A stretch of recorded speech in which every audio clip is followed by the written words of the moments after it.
Des livres et vous, c'est le podcast des ambassadrices et des ambassadeurs du CDI pour des lectures qui rendent libres.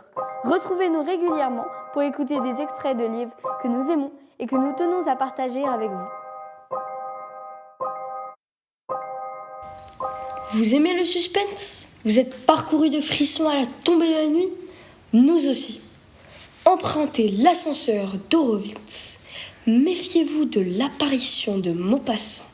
Et même si on vous dit que nous avons toujours vécu au château de Shirley Jackson, ne vous y attardez pas trop, car il vous faudra aussi passer du temps avec Fanny Chartres dans le ventre de Fianna Sinn. Ouvrez grand vos oreilles et préparez-vous à recevoir quelques récits étranges et inquiétants. Quand les portes s'étaient fermées, il était resté seul avec eux pendant 58 secondes.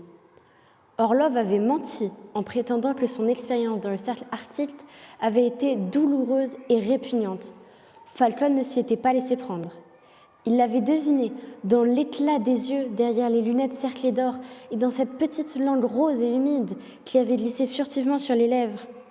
Peut-être, en effet, les survivants de l'avion avaient-ils détesté être forcés de survivre pendant 5 mois en mangeant de la chair humaine. En tout cas, au début. Mais supposons qu'ils y aient pris goût peu à peu.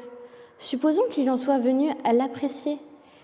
Il y avait 19 cadavres, soit 38 épaules grillées, 38 cuisses rôties, 190 os de jarret en daube. Jour après jour, ils s'asseyaient pour partager un festin.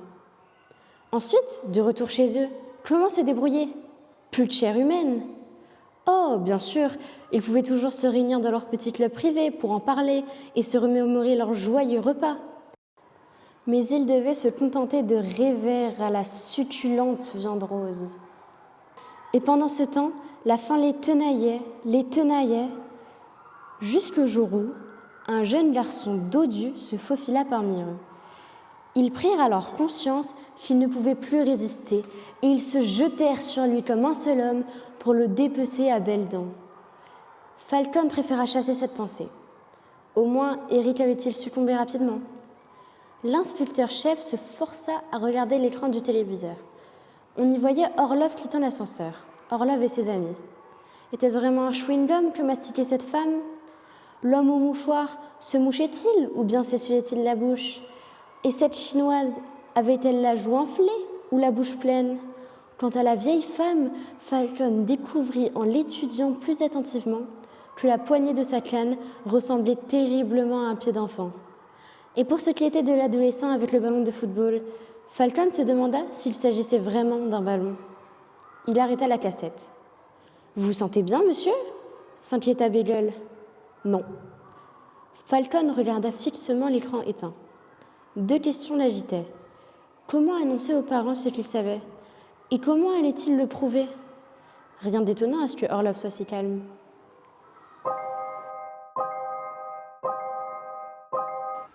Dans mon élan, je m'étais retourné la main sur la poignée de mon sabre et certes, si je ne l'avais pas senti à mon côté, je me serais enfui comme un lâche. Une grande femme, vêtue de blanc, me regardait, debout derrière le fauteuil où j'étais assis une seconde plus tôt. Une telle secousse me courut dans les membres que je faillis m'abattre à la renverse. Oh, personne ne peut comprendre à moins de les avoir ressentis, ces épouvantables et stupides terreurs. L'âme se fond, on ne sent plus son cœur. Le corps entier devient mou comme une éponge. On dirait que tout l'intérieur de nous s'écroule. Je ne crois pas aux fantômes, mais bien, j'ai défailli sous la hideuse peur des morts et j'ai souffert. Oh, souffert en quelques instants, plus qu'en tout le reste de ma vie, dans l'angoisse irrésistible des épouvantes surnaturelles. Si elle n'avait pas parlé, je serais mort peut-être. Mais elle parla d'une voix douce et douloureuse qui faisait vibrer les nerfs.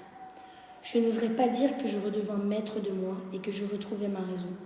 Non, j'étais éperdu à ne plus savoir ce que je faisais. Mais cette espèce de fierté intime que j'ai en moi, un peu d'orgueil de métier aussi, me faisait garder, presque malgré moi, une contenance honorable. Je posais pour moi et pour elle sans doute, pour elle, quelle qu'elle fût, femme ou spectre. Je me suis rendu compte de tout cela plus tard, car je vous assure que dans l'instant de l'apparition, je ne songeais à rien. J'avais peur.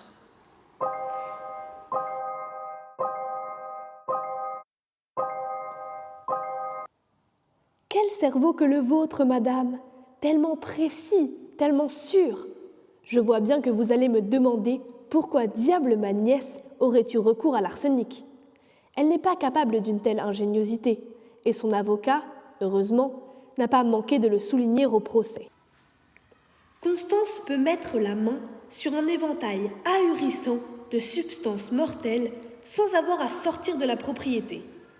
Elle pourrait vous servir une sauce à la cigutachetée, un membre de la famille du persil qui provoque dès l'ingestion une paralysie immédiate, puis la mort. Elle aurait pu confectionner une marmelade d'acté rouge ou de cette merveille qu'est la pomme épineuse, mêler à sa salade un peu d'Olcus lanatus, également nommée herbe de velours et riche en acide cyanhydrique. J'ai des notes sur toutes ces plantes, madame. La belladone appartient à la famille de la tomate.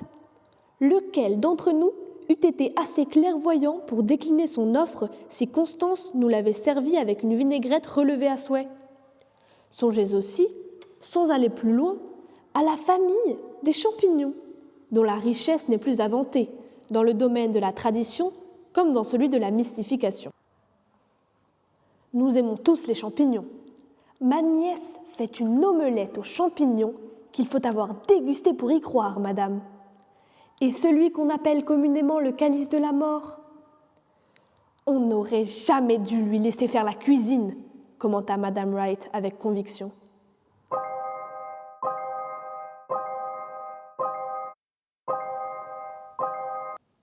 Je m'approchai, fermai les yeux et laissai le prêtre communier dans ma bouche. Lorsque je relevai les paupières, il me souriait de ses lèvres fines et pâles. On aurait dit Bela Lugosi dans Dracula. Tout en me dirigeant vers notre banc, je fis passer le corps du Christ d'une joue à une autre. Je me rassis à ma place et j'attendis en continuant de jouer avec la rondelle de pain. Je vis alors que mes parents et mes frères et sœurs n'étaient plus dans l'église, ni à l'autel auprès du prêtre, ni assis à mes côtés dans la rangée. Je tournai la tête. Il n'y avait plus personne dans la paroisse qui me parut encore plus sinistre sans ses fidèles. Le prêtre, lui, n'avait pas bougé. Debout face à l'ambon, les mains jointes sur la Bible ouverte, il me souriait toujours. Ce fut à ce moment-là que je remarquai que le blanc de son œil gauche était injecté de sang. J'avalai ma salive et croquai dans l'hostie. Je ne parvins pas à la couper entre mes dents. Elle était beaucoup plus dure que d'habitude. Je la laissai reposer sur ma langue pour la ramollir quand je sentis un chatouillement sous mon palais, puis des picotements sur ma langue, comme si l'hostie me piquait avec les pointes des ailes que je m'amusais à lui imaginer. Les chérubins en avaient bien, après tout. Je laissai le Seigneur auréoler ma bouche de tout son amour et tournai la tête vers les portes de l'église. Dans leurs embrasures, les branches des arbres décharnés formaient des doigts crochus et accusateurs. On aurait dit ceux de mon père quand il sermonnait mon indifférence religieuse ou mon insolence. Il devait d'ailleurs commencer à s'impatienter dehors, mais je ne parvenais pas à me lever. C'était comme si mon corps était soudé au banc. Peut-être que je devais terminer d'ingérer l'hostie pour me libérer. Je croquai de nouveau la rondelle de pain, et cette fois-ci, elle se brisa en deux. Lorsqu'enfin j'eus recouvré la vue, je découvris que l'hostie, cette chose bénite que j'avais mise dans ma bouche, n'était pas le corps du Christ, mais un ignoble cancrelat. Je poussai un long cri silencieux.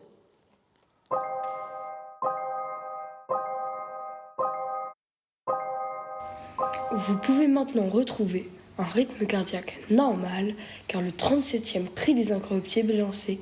Alors n'hésitez pas à vous inscrire au CDI pour participer à ce prix littéraire en lisant la sélection des romans proposés.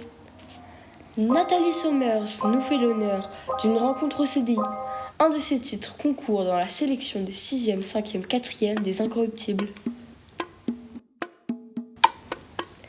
Les textes ont été lus par Sophia, élève de 4e, Simon en 5e et Gabriel en seconde. Un grand merci à eux trois. Merci aussi à Anaëlle, élève de 4e, de prêter sa voix au texte de présentation de ce 3e podcast. À Judith Beaufils pour la réalisation et à l'École alsacienne pour la diffusion. Retrouvons-nous bientôt pour de nouvelles lectures.